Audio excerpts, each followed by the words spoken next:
Welcome to Climate Now, a podcast that explores and explains the ideas, technologies, and the practical on-the-ground solutions that we'll need to address the climate crisis and achieve a net zero future. I'm James Lawler, and if you like this episode, leave us a review, share it with your friends, or tell us what you think at contact@climatenow.com. Today, we're going to be talking about electrifying municipal and commercial truck and bus fleets.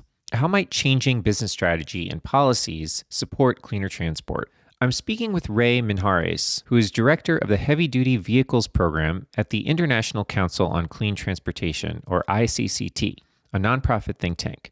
We're going to explore the economics of the trucking transition, from fossil fuel driven to electric, along with policies that will drive and are driving that transition. But first, our news segment, This Week in Climate News. This week in Climate News, I'm joined by Dina Cappiello from RMI. Dina, great to see you again. Nice to be here. So what do we got this week in Climate News? Well, there's really been a couple interesting developments this week. And the first one I want to talk about is a French bank, BNP Paribas, was sued over its fossil fuel lending. Obviously, this has been a huge narrative globally, which is the funding for fossil fuels. 3 climate organizations are the ones that sued. So Oxfam, Friends of the Earth, and I'm not going to try to pronounce the last one because it's French and I do not know French, are all suing BNP Paribas. And this was inspired, if you all remember, about that big lawsuit dealing with Shell. This was in Holland, the Netherlands, where they actually were sued and actually they were ordered to make deeper cuts in greenhouse gas emissions. So for me, this is like going even deeper, right? And gets into the issues of who is liable for carbon emissions. Is it the people that produce the fossil fuels, maybe not burn them because they go into cars? Or is it the people that actually fund the development of the fossil fuels? And so it's going to be very interesting to see what happens with this case.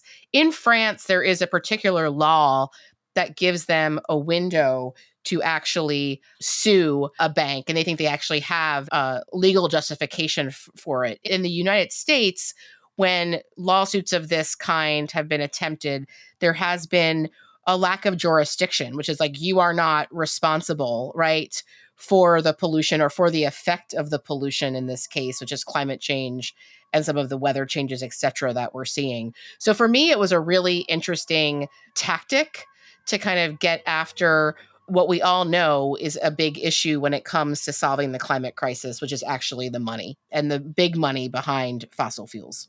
Yeah, in this article, there's a quote from the advocacy officer at Oxfam France, which is one of the partners in this lawsuit. The quote's kind of interesting. It reads, BNP Paribas continues to write new blank checks to the largest fossil fuel companies without setting any conditions for an oil-free, gas-free ecological transition. That language, I think, is kind of noteworthy in that, like, there's a recognition in it that, you know, that some transition is important, right? Like the expectation on the part of these parties that are suing is not that the spigot turns off immediately, right? Because we all know that that just can't happen. But it's implying that, look, companies who are, you know, sponsoring oil and gas and society really needs to take this transition seriously and needs to be reflected kind of in all steps in the value chain. So like, does that signal that we'll see more mandates on the part of, you know, financiers for accommodations for transition, you know, if they are lending to fossil fuel producers in the future? I don't know. Right. And this comes at a time where some banks are pulling out of net zero commitments and net zero alliances here in the States. And I also think, you know, when you look at that quote, it's hitting them really where it matters, which is their pocketbook. And it's just a really, I think, interesting strategy and one to definitely watch in terms of what the outcome is. Another story we saw this week was United Airlines and other companies. They've started a fund, $100 million, to invest in sustainable aviation fuels. Sustainable aviation fuel, or SAF, is, as it's called, is hard to find. So airlines are trying to support its development by setting aside this money to invest in new SAF companies and startups. There's a lot of energy around how do we produce, you know, more sustainable fuels, given that, you know, it's sort of widely understood that aviation is going to be one of those hard to abate sectors, and we're going to need to sort of tackle it from the standpoint of producing fuel in such a way as to be sustainable. So another really interesting news story this week, for a lot of reasons, was that the IEA, the International Energy Agency, came out with its global methane tracker. And typically this is like, methane obviously is a super important topic when it comes to climate change because it's a super potent greenhouse gas, many times more powerful than carbon dioxide and some of the other greenhouse gases. And what's so interesting about this, and I'm going to like read the headline, and this is a headline that is not in the news. This is not a journalist headline. This is actually the IEA's own headline, which is methane emissions remained stubbornly high in 2022, even as soaring energy prices made actions to reduce them cheaper than ever. And so what I thought was so interesting is this is a government agency body that's really calling out the oil and gas sector for, hey, you have made bumper income is actually what they use from this energy crisis. Will take up a fraction of that income to fix, and you're not doing it. There's a lot of work being done around methane to incentivize the industry to do the right thing and to control these leaks, which happen during the transportation of natural gas. They happen when you burn natural gas or methane gas in your homes, right? But this is really saying to the oil and gas companies, this is something that can be easily done, and it's time to do it to actually address the issue of methane leakage. There's another story from CBS News, and I wonder if this is even too obvious to report on, but in case you have your head under a rock, the winter weather has become warmer and weirder. Newsflash. I live in DC. It was record-breaking temperatures yesterday. We hit 81 in February. It was 81 degrees yesterday in Washington? It was 81 degrees. My kids went to school in shorts in February. Wow. Yeah, it's interesting to think that like kids will have very different concepts of seasons than just one generation, because we're sort of at that point where that 1 or 2 degrees takes us from, in many parts of the country and the world, it will take us from freezing or below freezing to above freezing, where you see very different things. And then, of course, with the weirdness of the weather patterns, we're getting these crazy days happening in the middle of winter. It's all quite disturbing. There's this small pond near where I live, and there's this pair of geese, and they come every year, and they usually come like sometime mid to late March. And I was walking outside, and I heard them, and I was like, oh, here they are. They were they were there. They arrived more like about a month early. I haven't seen them since, so they might have come and realized that it's all too soon. I mean, everybody's confused. I mean, animals are confused, and Right. migration patterns are one of the first things to be affected. Not to mention like food production. I don't know if that was this week, but there was this crazy story. Yeah, it was in the New York Times 2 days ago, how climate change is making tampons and lots of other stuff more expensive. So because of climate change, and this is where my head was going from animals to actually agriculture, cotton farmers in Texas suffered record losses amid heat and drought last year. And it shows, and the whole article is about how global warming is like this secret driver of inflation. And because of that, cloth diapers spiked 21%, tampons 13%, cotton balls 9%, gauze bandages 8%, because they're all kind of connected to cotton. And then cotton was affected by climate change. And it was like the biggest loss on record. So Texas farmers had to abandon 74% of their planted cotton crop. Wow. That's nearly 6 million acres. Wow. Because of heat and parched soil, because of a mega drought brought by climate change. And so like, I feel like this whole program has like gone full circle, right? To like suing a major bank for funding businesses that emit fossil fuels that contribute to global warming, a pocketbook effect, to actually the consequences of climate change on cotton fields, really hitting multiple people's pocketbooks, whether you're, a woman who needs it monthly, or whether you need diapers, or whether you need cotton balls, and all the dots that you have to connect to kind of understand that mega story. Now to our interview. Our guest today, Ray Minjares, is from the International Council on Clean Transportation. Ray manages a global team of researchers supporting the transition to soot-free, low-carbon, and zero-emission commercial truck and bus fleets across major vehicle markets. In the past on the Climate Now podcast, we've discussed how diesel-burning engines not only release CO2, but other harmful gases, including nitrous oxide and nitrous dioxide, collectively also known as NOx, which is hazardous to human health. In September of 2022, he sat down with me to discuss the clean trucks of the future and how we can use existing technologies and market solutions to usher them in. We also discussed the role of government incentives and regulations in supporting this transition. Note that since we spoke, some of the proposed EPA regulations we discussed have in fact been enacted. Ray explained exactly what they'll mean for the future of sustainable trucking. So, Ray, on this podcast, we've spoken in the past with companies that are working on drop in renewable fuels and on retrofitting diesel engines. And the folks who are working on that, I think by and large would agree that all of that is a bridge to electric vehicles, batteries, and hydrogen potentially. So, my first question for you is, do we need those bridges? Or, through a combination of smart policy and the right investments, just jump right into electric vehicles and hydrogen propulsion? And if so, what is the path to do that? Yeah. My perspective is that by and large, we don't need that bridge. And I'll explain why. First of all, a zero-emission engine, there's nothing cleaner than that. So that is our ultimate objective if we're going to seriously tackle and sustain those reductions in emissions over the long term, right? We're talking about a transformational technology that is commercially available today. So the question becomes, how much does it cost and can it perform? What we're seeing, particularly for those fleets that have dedicated parking, a place where they can reliably return at the end of the day, and have fairly predictable routes and schedules. So think of a bus or think of a garbage truck, even certain vehicles that are pulling containers off of ships and depositing those at a regional warehouse. Those are the types of vehicles that are fairly short range, that can, by and large, charge overnight, and that can deliver the work that diesel trucks or diesel engines are delivering already today.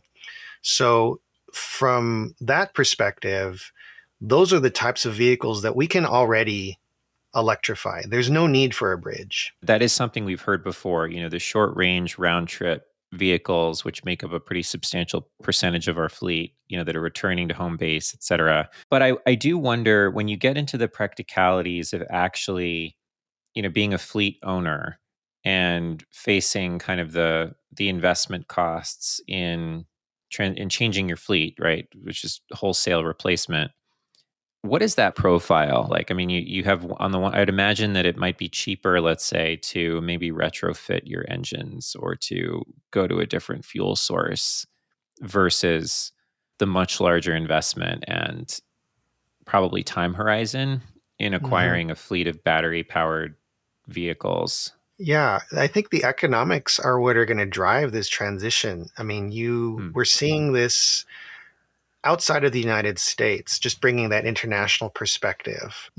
There are thousands of electric buses being deployed as we speak in the city of Santiago, Chile, where they do not provide any direct subsidies for bus electrification. How are they able to do that? They have figured out that it's not the technology that's the limitation, it's the way in which the vehicles are purchased that is the limitation, and who owns the vehicles that is the limitation. So we're seeing that fleets are successful at deploying these new technologies by simply changing or coming up with new arrangements with respect to who owns the vehicle and who operates the vehicle. So if you today are a truck owner in the United States and your business model is, I'm going to buy a brand new truck, I'm going to own it for 3 years, and then I'm going to sell it off to somebody else. You're doing that because you have an economic incentive to do that. You're not holding on to that truck for very long at all, but that doesn't really fit the business model of an electric vehicle, which has such a higher upfront cost, because the benefits of owning and operating an electric vehicle are in its fuel savings, right? You're effectively paying for that fuel upfront when you're paying more upfront for that vehicle. But if you're only holding on to it for 3 years instead of let's say, its full useful life, then your break-even point, you're not holding on to that vehicle long enough to reach that break-even point. So in the case of Santiago, the fleet, which is really governed and funded by the government, has abandoned a business model where the operators are owning the vehicles. Instead, they have separated that asset ownership from the operations and have created a system where you have one group. Really, it's a bunch of investors. Think of banks or utility companies, people who have a lot of capital to throw around. They're the ones buying those vehicles and basically leasing them to operators. And those operators, they don't have to worry about, do I have the money to be able to access one of these vehicles? My expertise isn't going to be in finding money. My expertise is going to be in, how do I operate this vehicle most efficiently and effectively? And I'm seeing that kind of set of solutions coming here to the United States. And we are seeing, I think, people may be familiar with what's known as vehicle as a service, right? These will be companies who buy fleets of vehicles. Their business is not to operate the vehicles. Their business is to lease the vehicles or make them available to whoever wants them, whether it's a day, a month, a year. And that's how they make money. Penske is a great example of a company that doesn't operate those vehicles. They lease those vehicles. Oh, really? Yes, that's right. Penske is a company that buys large volumes of trucks, and they're exclusively a truck leasing company. So they are in the business of offering up these vehicles to operators, right? And Penske has just recently announced a partnership with Shell to install charging infrastructure at certain locations for their vehicles. You also have smaller startups. Forum Mobility is one example. Watt EV is another example. They are in the business of building the charging and also in the business of owning the vehicles, but they're not an operator. So they will contract with whoever needs an electric truck and whoever needs charging.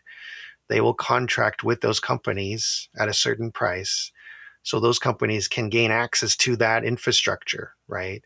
And those are companies that are able to avoid that risk, both in terms of the financial risk of owning these vehicles and the other risks to their bottom line that might come from having to take on large loans, right? Yeah, no, that makes a lot of sense. So I think what you've explained is that the way to deal with this, like the business, the sort of economics and this new business model for truck usage is really the key to not requiring kind of bridging technology in the diesel realm, which is sort of, I don't know, an interesting conclusion. Yeah, I think the financial aspect of this, in terms of business model, in terms of how we pay for these vehicles, is absolutely a part of the solution. As far as Right. I'm concerned, technology is not the barrier here. We know these vehicles work. We know they can deliver diesel equivalent performance. Because we're talking about a systemic change, it means that we also need to look beyond the vehicle to include the financial ecosystem that reinforces the diesel ecosystem, right? What do you mean by that? Well, just going back to the example that I gave of, companies that are buying new trucks and only holding on to them for 3 years and Yep. expecting some residual value that they can use after that, that becomes a profit to them, right? There's another example I can give, which is a very common business model where you might say, you have a trucking company, except you have one employee, and that is yourself. And you have one asset, and that is your truck. Right. And you make money off of how many containers you can ship, right, on a daily, weekly, or monthly basis. So you're making money the more miles you're driving. But because you're one person and you have one vehicle, and this might be your first job arriving in the United States. So we have been working with a population of African immigrants that are in the city of Seattle. These people come to Seattle, they get a job as a truck driver and as an Uber driver. They don't have money to buy a brand new truck. So what do? They buy a used truck. They buy, a truck that's probably been driven 600,000 miles already. Maybe it's got another 300,000 left. This is a truck that, might already be 10 or 15 years old. And what they're doing is they're trying to get the cheapest truck that they can get that still runs, right? And will deliver those miles. So those are customers that obviously can't afford the high upfront cost of an electric truck, but absolutely would benefit from the fuel savings given how much they have to drive. Right. So ecosystem that we have, whether you're buying a new truck and selling it for 3 years, or whether you are buying a 15-year-old truck that's got maybe 3 or 4 years left on it, those are two business models that exist because they depend on the degradation of that diesel engine over time for that value proposition to make sense. Right. And they depend on the calculations that each one is making with respect to fuel prices, right? And those are two different perspectives on fuel prices. But if diesel engines were not the option, and if all we had was electric vehicles, those two business models may not exist. And that's what I mean in changing the ecosystem is if all we had was a world where we were operating electric vehicles, we would have different business models. Ray, what about hydrogen fuel cells? Do you think that's also a coming solution to trucking emissions? We had a previous guest talking about hydrogen trucks, and one advantage that they mentioned is that fuel cells are a lot lighter than batteries.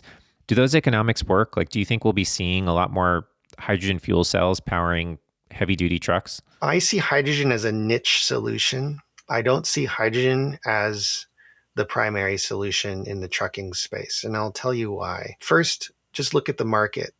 Every commercially available truck that we have that's electric today is battery powered, right? There are products that are hydrogen that are announced that are coming to market. Here in California, Hyundai will bring its Exient fuel cell electric truck, I think, as soon as January. And that'll be a fleet of about 30 hydrogen fuel cell trucks. And so that'll be great. And we have other startups in the mix. But, if you're in the market for an electric truck and you look at what the incentives are and which products are actually available, you're going to struggle to find a hydrogen fuel cell truck. What's the reason for that? Well, the reason is that when you look purely at the economics, hydrogen does not compete so well for the market when you're looking at those short range depot charging, applications. The fuel is too expensive. The infrastructure is too expensive. There's just not enough ability to actually and resources to make the business case for investing in that hydrogen fueling infrastructure. And then the other factor here is that a hydrogen fuel cell is just not as efficient at delivering power compared to the battery, right? We're talking about 60% efficiency. The most efficient diesel engine we think we can get is close to 50%, maybe a little bit higher than 50%. Batteries were maybe more in the 80% or higher ranges. So that's money. Right? Yeah. That is going to cost somebody. Right. Let's move to regulation, policy.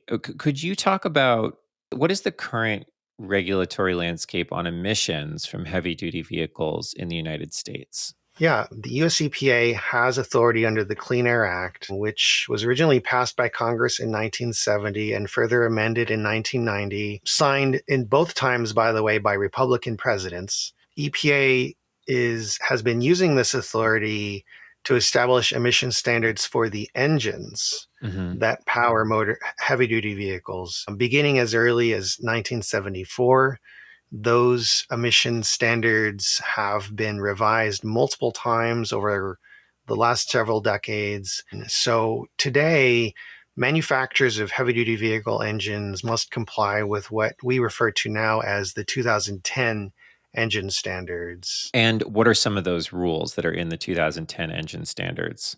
Yeah. So when EPA is setting emission standards, and when they did that back in 2001.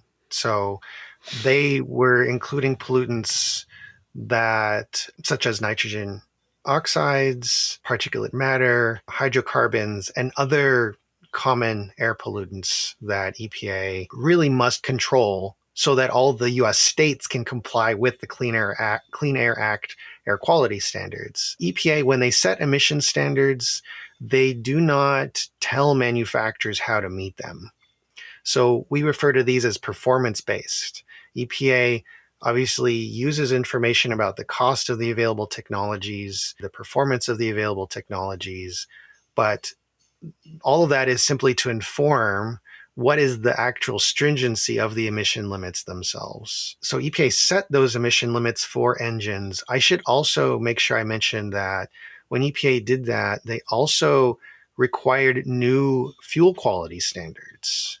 So it required multi-billion-dollar investments in the refinery infrastructure in this country. And since that time, other countries have actually made the same requirements on their refineries. But it's an important thing to mention, I think, at this moment in time, because as we look forward to electrification, as far as we can tell, EPA does not have that same authority to require the installation and deployment of electrification infrastructure.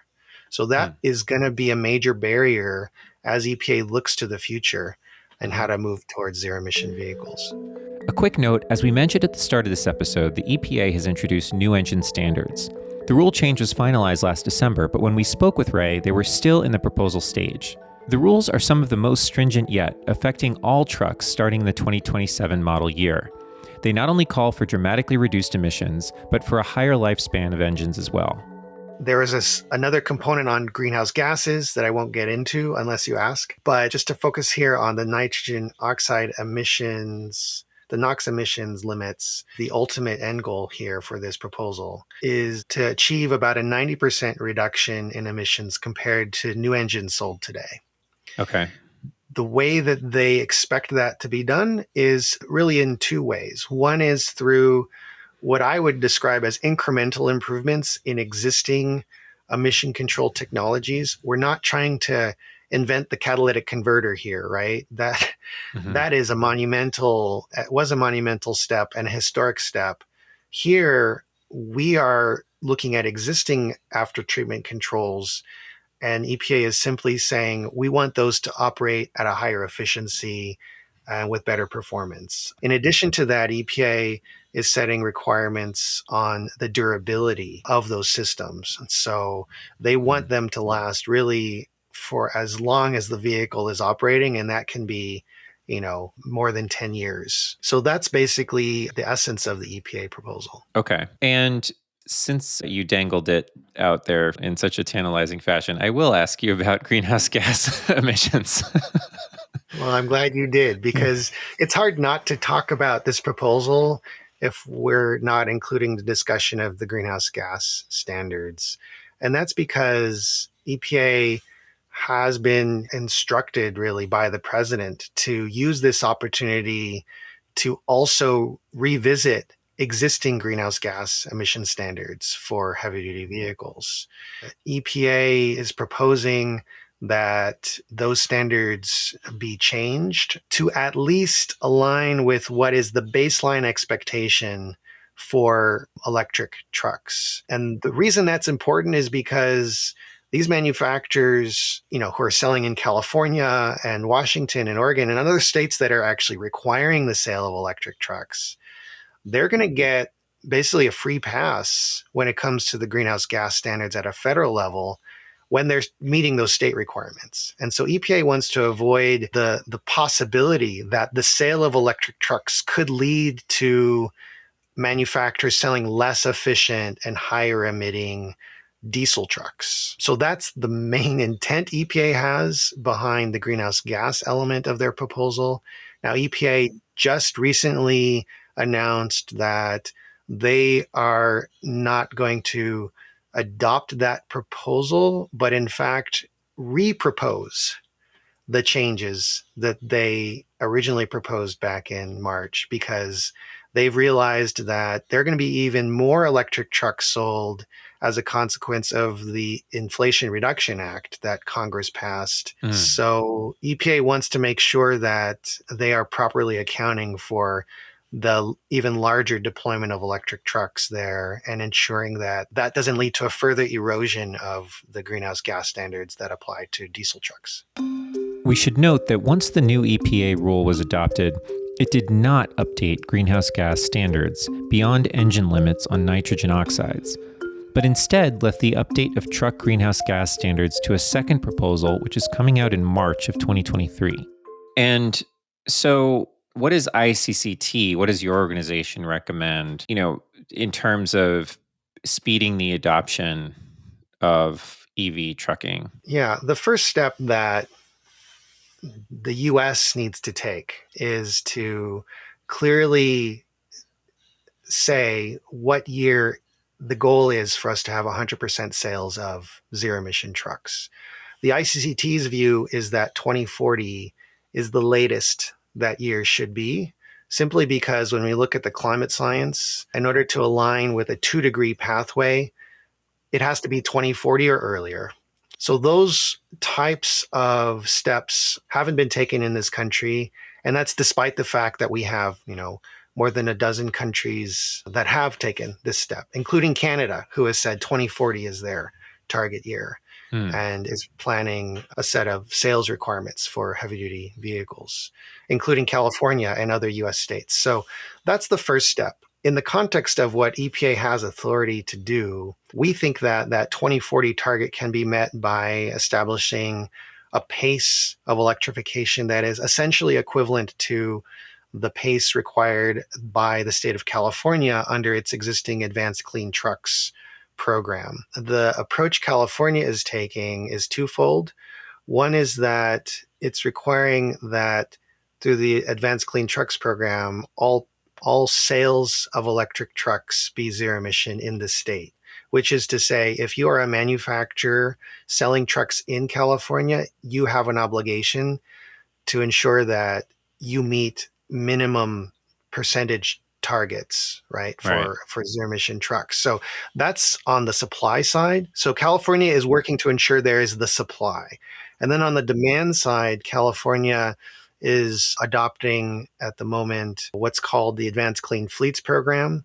And this program puts an obligation on companies, governments, and that might be it. They talk about high priority fleets, which is really a way of saying private companies with a revenue of at least 50 million or more. The obligation will be on them to demonstrate that if they are operating a truck in the state, that they're meeting minimum zero emission operations requirements. So they need to either basically be only buying electric trucks or ensuring that a certain percentage of their fleet is zero emission. So think of it as a reporting requirement. And if anyone is caught violating that, then there will very likely be a hefty fine that the state will impose. So in essence, it means if you want to do business in California, you need to have an electric truck and you need to meet these requirements. Right. And it'll be interesting to see how that forces the rest of the market, right, throughout the country. I'd imagine if you're a big seller of you're a big producer of trucks, a couple of states start to go this way, you need to make some decisions about your future and what you're going to be selling everywhere else, right? Yeah, this is not the scenario we want. What we want is for a national program. This is going to make life hard for companies that are trying to work in different states. And it might mean, expenses that you'd have to incur if you want to register your business outside of California or contract with a business that can meet the requirements in California. If we had a national program, that would be far, far better. But I'm not seeing it yet. And I'm optimistic, but in the absence of national leadership, I think it's the states that are the ones that are driving the transition.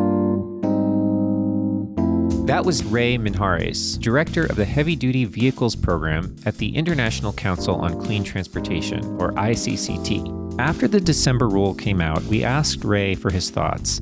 He said, quote, The Clean Trucks Plan that EPA adopted in December of 2022 will require more durable, long-lasting, and more effective emissions controls for nitrogen oxides from new trucks compared to what EPA required for model year 2010 and later truck engines, end quote.